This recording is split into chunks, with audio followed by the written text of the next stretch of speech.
तर बघा, एकीकडे सांगितलं जात आहे की मे महिन्याचा हप्ता लाडक्या बहिणींना मिळेल, तर मे महिन्याचे 1500 रुपये आपण जरी पकडलं आणि दुसरीकडे सांगितलं जात आहे की मे महिन्यासोबत तुम्हाला जून महिन्याचे पण 1500 रुपये मिळतील.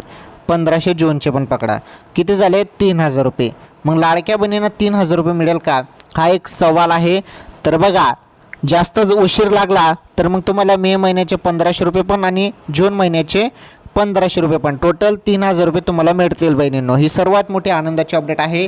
आणि काही मीडिया रिपोर्टनुसार सांगितलं जात आहे की 2 महिने जे आहेत, मे आणि जून, या 2 महिन्याचे 2 हप्ते तुम्हाला 3000 रुपये मिळू शकतात बहिणींनो. अशी एक अपडेट समोर येत आहे, अशी माहिती समोर येत आहे. त्यामुळे तुम्ही अजून थोडी प्रतीक्षा करा. कोणत्याही क्षणी तुमच्या खात्यामध्ये 1500 रुपये मेचे आणि 1500 रुपये जूनचे असे टोटल 3000 रुपये तुमच्या खात्यात जमा होऊ शकतात.